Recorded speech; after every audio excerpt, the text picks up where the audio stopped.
English Practice Tests for IELTS 1 by Vanessa Jakeman and Claire McDowell. Published by Cambridge University Press, 1996. This recording is copyright. Cassette 1, Side 1. Practice Test 1. You will hear a number of different recordings, and you will have to answer questions on what you hear. There will be time for you to read the instructions and questions, and you will have a chance to check your work. All the recordings will be played once only. The test is in 4 sections. Write all your answers in the listening question booklet. At the end of the test, you will be given 10 minutes to transfer your answers to an answer sheet. Now turn to section 1 of your question booklet.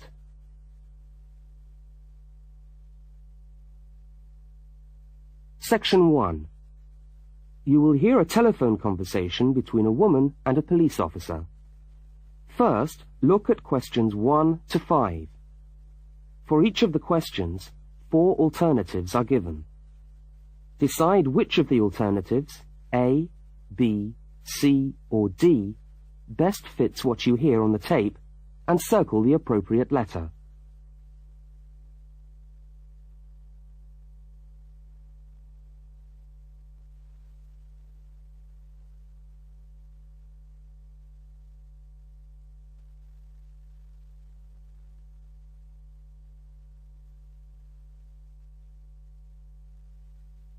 You will see that there is an example which has been done for you.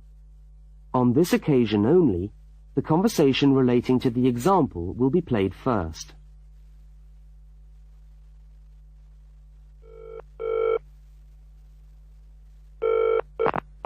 Good evening, City Police Station. Can I help you?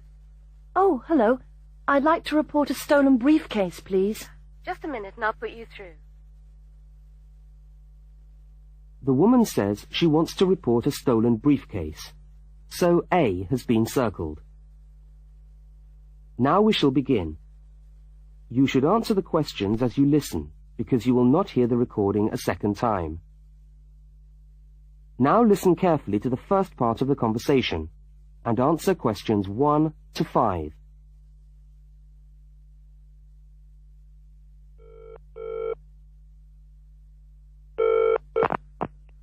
Good evening, City Police Station. Can I help you? Oh, hello. I'd like to report a stolen briefcase, please. Just a minute and I'll put you through. Lost property, can I help you? Oh, yes. I've had my briefcase stolen. Okay, I'll take some details. Tell me what it looks like, first of all. Well, it's a soft leather one, you know, not a heavy box type like a man's. And how does it close? It's got buckles at the front, 2 of them. They're gold-plated ones. Fine. Was it locked? No, I'm afraid not. Never mind. Any distinguishing features? Pardon? Any marks or badges on it that make it stand out? Only the brand name. And where's that? It's on the back, at the bottom in the left-hand corner. It's saggy. Oh, and there's a scratch. It's quite bad, but small, directly above the brand name. I did it recently, putting it on my bike. I got that. So, what did you have inside the briefcase? Well, all my papers from college. It's so frustrating, but thank goodness for computers. I haven't lost them completely. Yes, you're lucky. I had my wallet in my pocket, so I didn't lose that. But there were also my pens, which I got for my birthday, and a novel I was planning to read on the train. Right. Where exactly did you lose the briefcase? Well, I couldn't believe it. I was standing on the platform. It was right next to me. You were holding it? I'd just put it down on the floor, but I could almost feel it beside me. I was watching for my train because sometimes it comes early, and then next time I looked, my briefcase wasn't there. And what time was this? It must have been about 5:20. No, a bit later. I'd say 5:30, because it was just getting crowded, and the train normally comes at about 25 to 6. Before they continue their conversation, look at questions 6 to 10.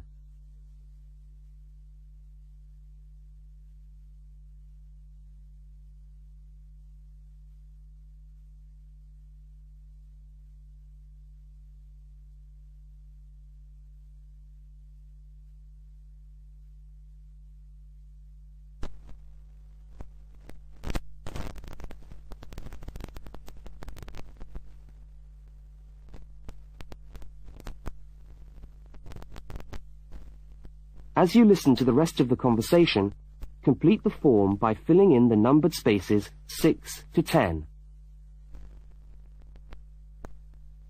Right, if you'll just give me some personal details. Yes. What name is it? I'm Mary Prescott. Can you spell that? Yes, it's Prescott.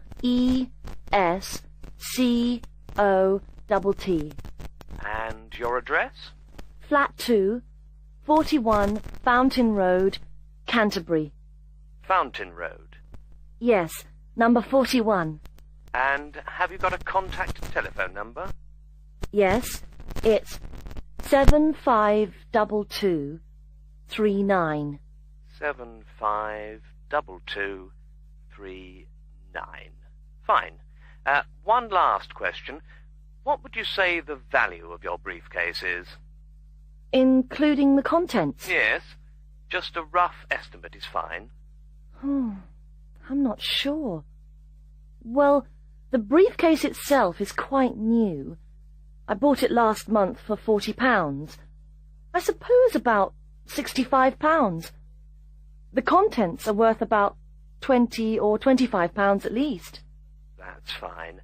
Well, if you could come down to the station tomorrow, you can sign this form and have a look at what we've got here.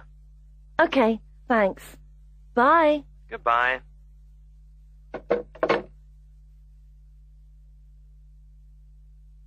That is the end of section 1. You now have half a minute to check your answers. Now turn to section 2.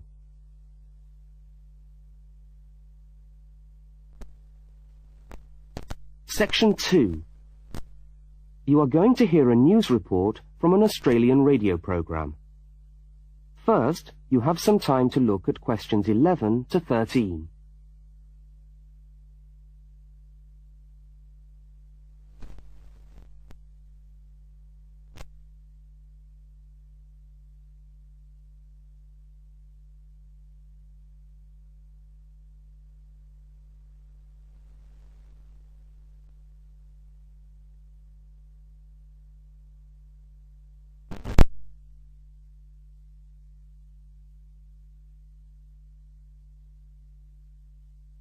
Now listen to the news headlines and tick the 3 other items which are mentioned.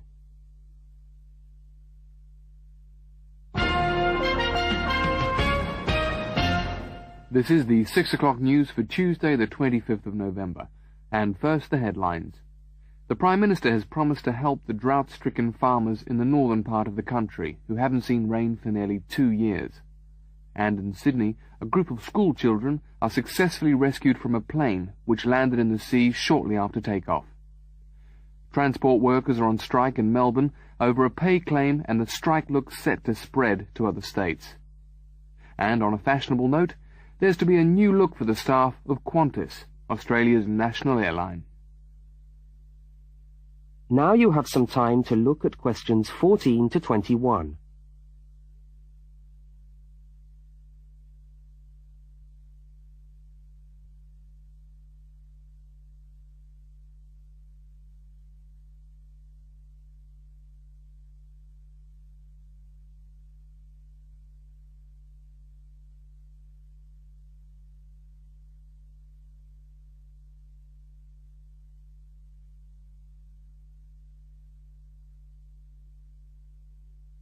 As you listen to the rest of the news, complete the notes in the spaces provided.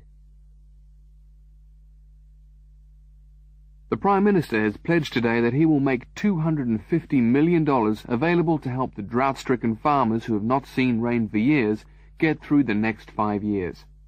Money that was to have been spent on the restructuring of Sydney's road system has been reallocated to what the Prime Minister described as a more worthy cause. Farmers are to receive financial assistance to help see them through the worst drought in over 50 years.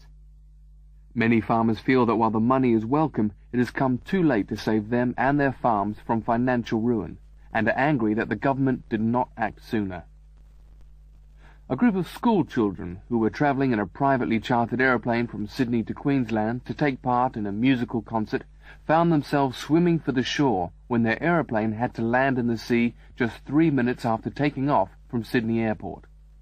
The pilot managed to bring the aircraft and its 50 passengers down safely in the calm waters of Botany Bay, where boats and pleasure craft were able to come to the rescue of the boys. The fact that it was a weekend meant that there were hundreds of boats in the bay enjoying the good weather, and this undoubtedly helped the rescue operation. "We owe our lives to the skill of the pilot," said one of the boys, but the pilot replied modestly that it was all part of a day's work. However, all their musical instruments were lost, and they never got to play at the concert. That is the end of section 2. You now have half a minute to check your answers. Now turn to section 3.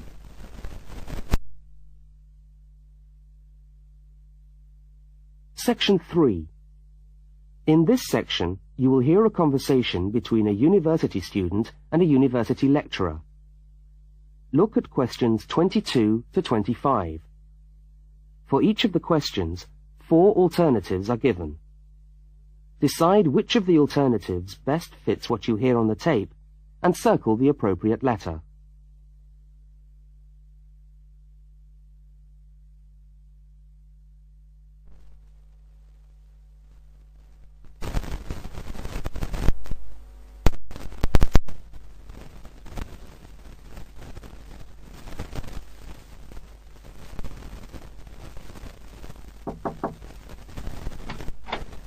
Hello.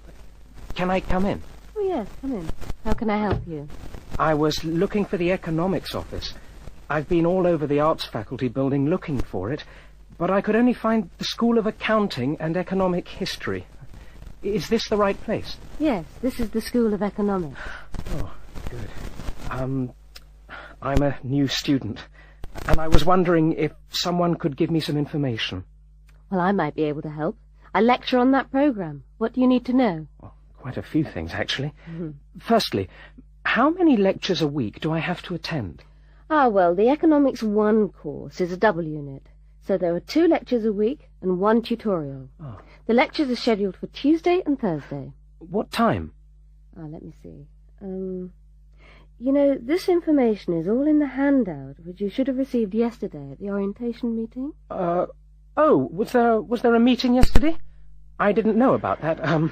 No one mentioned... Yes, there was. But never mind.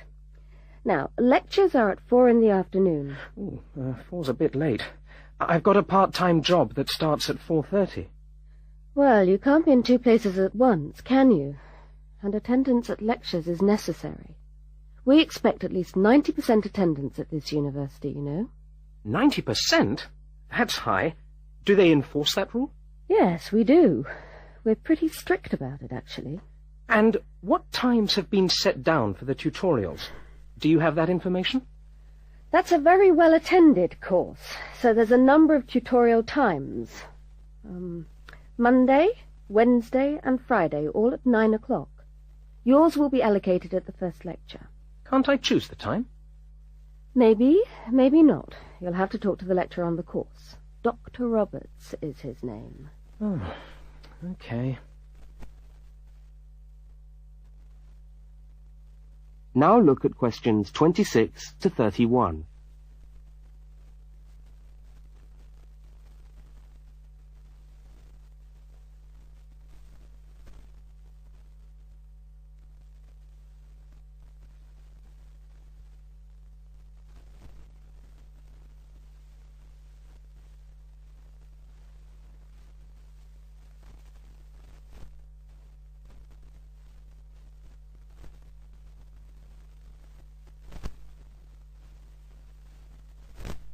As the conversation continues, complete the notes in the spaces provided. Anything else I can help you with while you're here? Well, yes, actually. Do you know what the course requirements are? I mean, how much work is expected for this course? Well, you have to complete a tutorial paper. What does that involve? Well, it's a piece of work on a given topic based on some set reading texts. You'll have to give a small talk to your tutorial group. How long does that have to be? Oh, about 25 minutes usually. I have to talk for 25 minutes? Yes, that's right. And then you have to write up your piece of work and give it to the lecturer to be marked. Right. And is that all? No. You also have to complete a 3,000-word essay on a topic. Can I choose the topic? Yes, usually you can. Right. That shouldn't be too bad. And in addition to that, there is an exam. An exam? What sort of exam? Well, it's an open book exam. Does that mean I can have the textbook with me during the exam? Yes, that's right. And can you give me any idea about the content of the first year of economics, so that I can get into some reading? Well, you'll be getting the reading list next week when lectures start. All the books are in the library. Yes, but won't everyone else take them out as soon as they get the reading list too? Well, yes, they might. But most of the important ones are held in closed reserve. That's a part of the library where you can go to read books, but you can't take them out of the building. What did you call that section of the library? Closed reserve. However, we do recommend that you buy the core books. You'll find them useful and you'll need them for the exam. Yes, I suppose I will. But what is the focus of the course? Well, the course at this university has a vocational focus. That is, a focus on preparing its graduates for work. So we're orientated very much towards employment. Oh, so my chances of getting a job are good? Well, provided you get good results. Well, look, thanks for your time. You've been really helpful. That's fine. See you next week, then.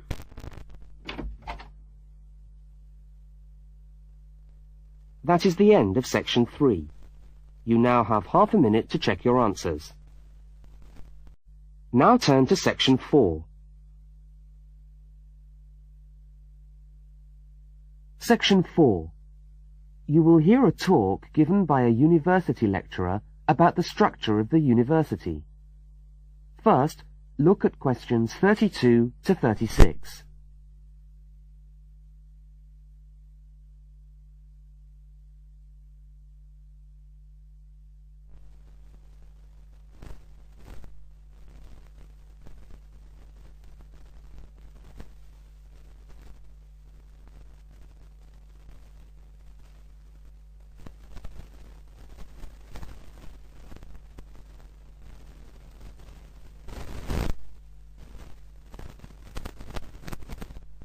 Now listen and answer questions 32 to 36.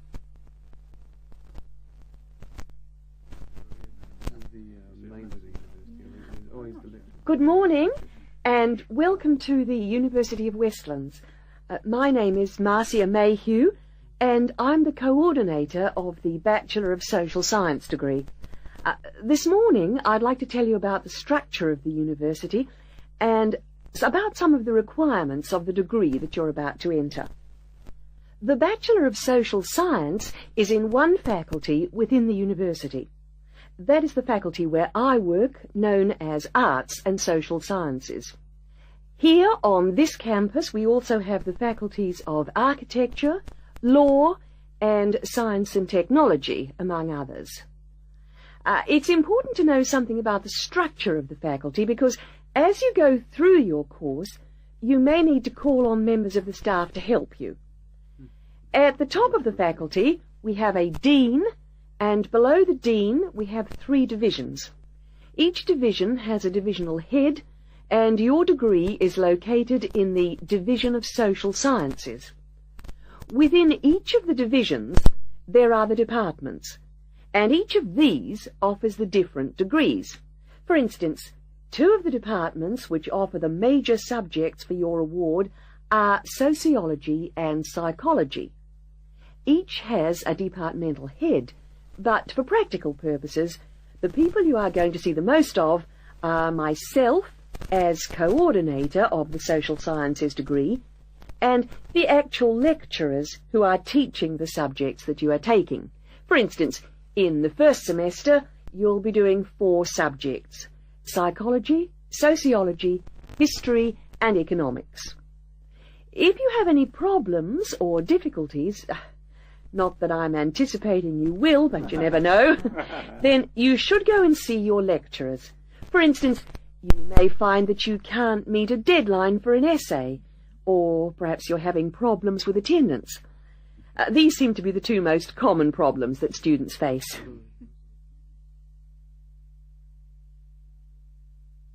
Now look at questions 37 to 41.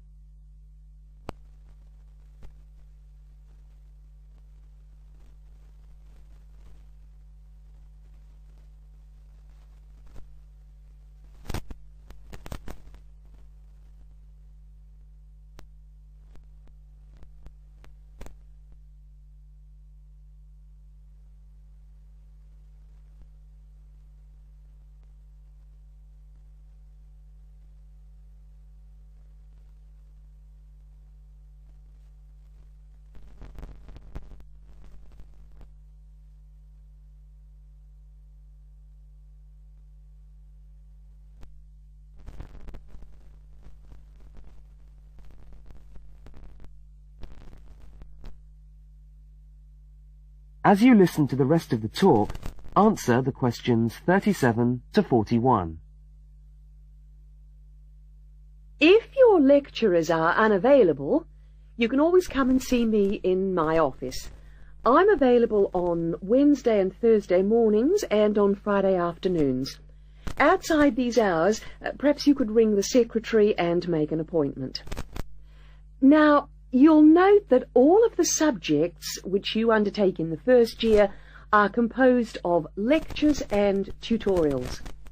A lecture is about an hour long, and a tutorial usually runs for about 2 hours.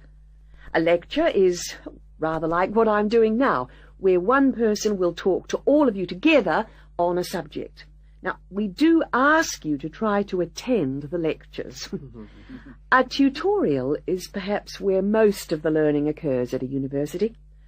You will be divided into groups of between 12 and 15 students, and each week one of you will have to present a piece of work to the group as a whole, and then the group will discuss what you've said. It's this discussion, this exchange of ideas, which really constitutes the basis of university learning, in my view. Listening to lectures in many ways is just giving you information that you could access for yourself in the library. But the discussion at the tutorial is very important. This doesn't mean that you shouldn't go to the lectures, though. Other factors to be particularly concerned about are the structure of essays and delivery of written material. And in particular, I would like to mention the question of plagiarism. Plagiarism is taking other people's work without acknowledging it. That is, without saying where it comes from. Now, of course, all essays are based on research done by other people, but you must remember to attribute the work to the original writer. And while it's a good idea to work with other people, don't hand in work which is exactly the same as your friend's work, because we will notice. If you don't acknowledge the source of your information, then you run the risk of failing the subject, or in very serious cases, you might be denied entry to the university.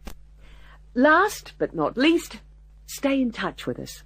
If things are getting you down, don't go and hide. Come and talk to us about it. That's what we're here for. Right. Thank you very much for coming along today.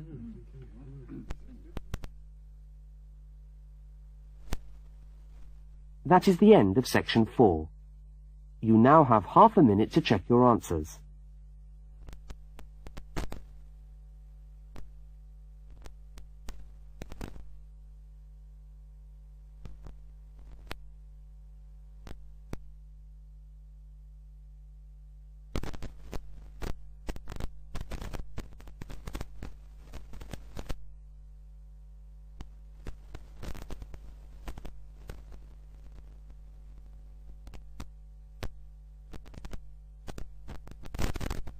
That is the end of the listening test. You now have 10 minutes to transfer your answers to the listening answer sheet.